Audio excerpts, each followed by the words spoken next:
देखिए, जब भी कोई नेता अपने टॉप पर होता है, अपने शासन के शीर्ष पर होता है, तो अक्सर उसके समर्थकों को और चाटुकारों को यह लगने लगता है कि ये समय तो कभी खत्म ही नहीं होगा, हमारे शासन का ये स्वर्णिम युग तो कभी समाप्त होगा ही नहीं। इससे पहले इंदिरा गांधी जी के साथ भी यही हुआ था और अब मोदी जी के साथ भी यही हो रहा है। बस इसी उन्माद के चलते जो है ना, देश की बेरोजगारी को नजरअंदाज कर दिया जाता है। ये कह दिया जाता है नेताओं के द्वारा कि जिस संघ ने हम लोगों को बनाया, आज हमें उसकी कोई आवश्यकता नहीं है। 325 से कम सीटें आ ही नहीं सकती, ऐसे दावे होने लगते हैं। और फिर उसके बाद चुनाव लड़ा जाता है और चुनाव में हश्र ये होता है कि अपने दम पे 250 सीटें भी पार नहीं की जा पा रही हैं। नमस्कार, शिमला डायलॉग्स देख रहे हैं आप विद अधिवक्ता आशुतोष। आज बात करते हैं हिंदुस्तान में बन गए इस राजनीतिक माहौल की, जिसके लिए दो लोगों का अहंकार जिम्मेदार है।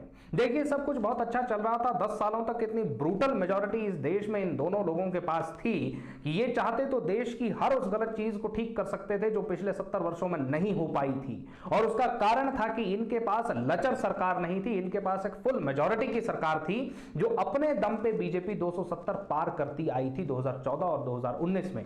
ये चाहते तो देश की बेरोजगारी को समाप्त कर सकते थे, ये चाहते तो देश के क्राइम रेट को खत्म कर सकते थे, ये चाहते तो देश में पनप रहे सारे विवादों को, जाति धर्म के विवादों को समाप्त करके देश को डेवलपमेंट के रास्ते पर ले जा सकते थे।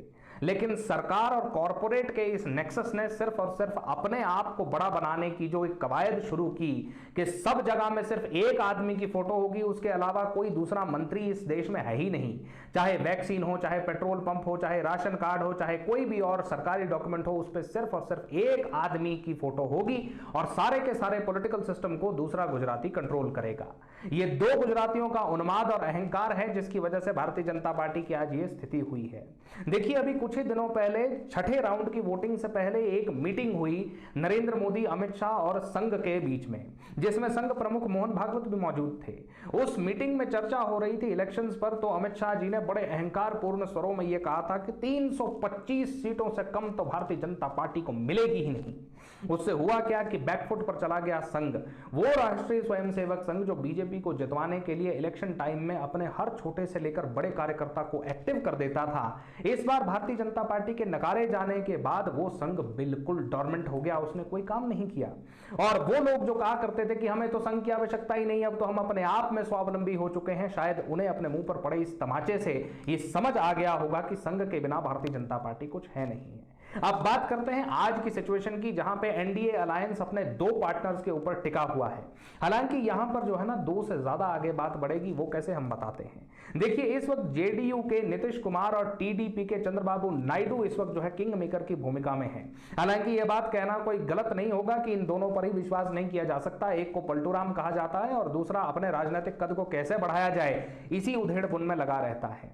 अब देखिए, 16 और 12 सीटों के साथ ये जो दो लोग हैं, ये अपने लिए बड़े से बड़े मंत्रालय की मांग करेंगे, हो सकता है प्रधानमंत्री के पद की भी मांग करें। अब जैसे आज की खबर है कि सुबह नीतीश कुमार जी अपने लिए रेल मंत्रालय मांग रहे थे और रक्षा मंत्रालय मांग रहे थे। मजे की बात यह है कि आखिरी राउंड की वोटिंग होने से पहले 5 मिनट में प्रधानमंत्री आवास से उन्हें बाहर चलता कर दिया गया था। आज उन्हें बुलाने के लिए रेड कार्पेट और लंच का इंतजाम किया जा रहा है।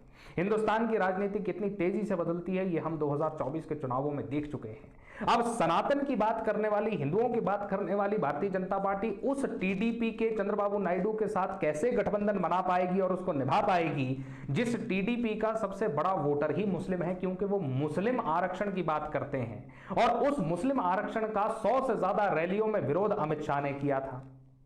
दूसरी बात, इन दोनों व्यक्तियों पर कानूनी कार्रवाई करवाने वाला, यानी कि पिछले साल चंद्रबाबू नायडू को जेल तक भिजवा देने वाले अमित शाह को क्या ये दोनों अलायंस पार्टनर्स अब देश का गृह मंत्री बने रहने देंगे, ये भी एक बहुत बड़ा सवाल है। कल नागपुर में, यानी कि 6 जून को नागपुर में जो कॉन्फ्रेंस होने वाली है संघ की और भारतीय जनता पार्टी की, क्या उसमें प्रधानमंत्री नरेंद्र मोदी के तीसरी बार प्रधानमंत्री बनने की घोषणा होती है। हालांकि इस बात की जो है गारंटी बहुत कम है, इस बात की संभावना बहुत कम है, लेकिन अगर फिर भी किसी तरह से नरेंद्र मोदी जी के नाम की घोषणा हो जाती है तो यह समझ लीजिए कि उन्होंने मोहन भागवत जी के सामने कान पकड़ लिए हैं। क्योंकि अब तक हिंदुस्तान का एक छत्र बादशाह अपने को समझने वाले व्यक्ति को यह बात समझ में आ गई है कि वास्तविक ताकत आज भी संघ के पास है। अगर किसी तरह से वो अपने नाम की घोषणा करवा लेते हैं तो हम लोगों को यह समझ लेना चाहिए कि उन्होंने जाकर मोहन भागवत जी के सामने कान पकड़ लिए हैं और ये बात 2014 की तरह दोबारा मान ली है कि अब आप जो कहेंगे सो ही होगा, हम आपके अधीन चलेंगे। वैसे इसकी दूसरी संभावना यह भी है कि इंडिया गठबंधन वाले जैसे तैसे जोड़ तोड़ करके किसी तरह 272 के जादुई आंकड़े को छू लें और हिंदुस्तान के अंदर सरकार बना लें। देखिए यहां पे मूलभूत डिफरेंस जो दोनों लोगों के अंदर है वो ये है कि नरेंद्र मोदी की एक स्टॉन्च लीडर की जो पर्सनैलिटी है, क्योंकि 2002 के बाद उन्होंने कभी ऐसी स्थिति और परिस्थिति को देखा ही नहीं है जहां उन्हें किसी गठबंधन की आवश्यकता पड़ी हो। हर बार बीजेपी उनके शासन में, बीजेपी उनके प्रचार में जो है वो मेजॉरिटी मार्क को क्रॉस करके अकेली ही आगे बढ़ी है। इस बार एक दल और है, रामविलास पासवान के बेटे चिराग पासवान, जिन्होंने 5 में से 5 सीटें जीत करके 100% का स्ट्राइक रेट दे दिया है। अब क्या इस बार वो अपने लिए बड़े मंत्रालय नहीं मांगेंगे?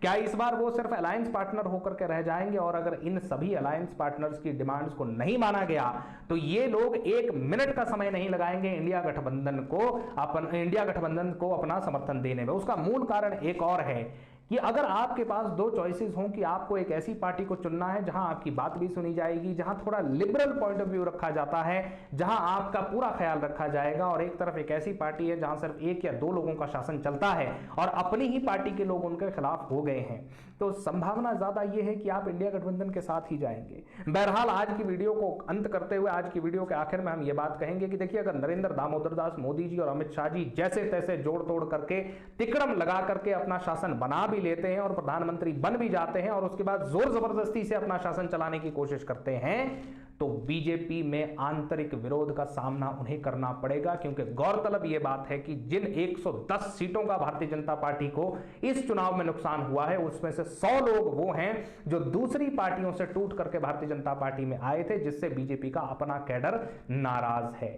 इसके अलावा सुनने में यह भी आ रहा है, खबरें ये भी आ रही हैं कि नितिन गडकरी राजनाथ सिंह का एक अलग गुट बन चुका है जो अपने नाम को आगे प्रपोज कर रहे हैं। आफ्टर ऑल प्रधानमंत्री तो हर किसी को बनना है। खैर, आज की वीडियो अगर आपको अच्छी लगी हो तो चैनल को सब्सक्राइब कर लें, वीडियो को लाइक और शेयर कर लें और इस चैनल के साथ बने रहें आगे ऐसी ही और पॉलिटिकल चर्चाओं के लिए। धन्यवाद।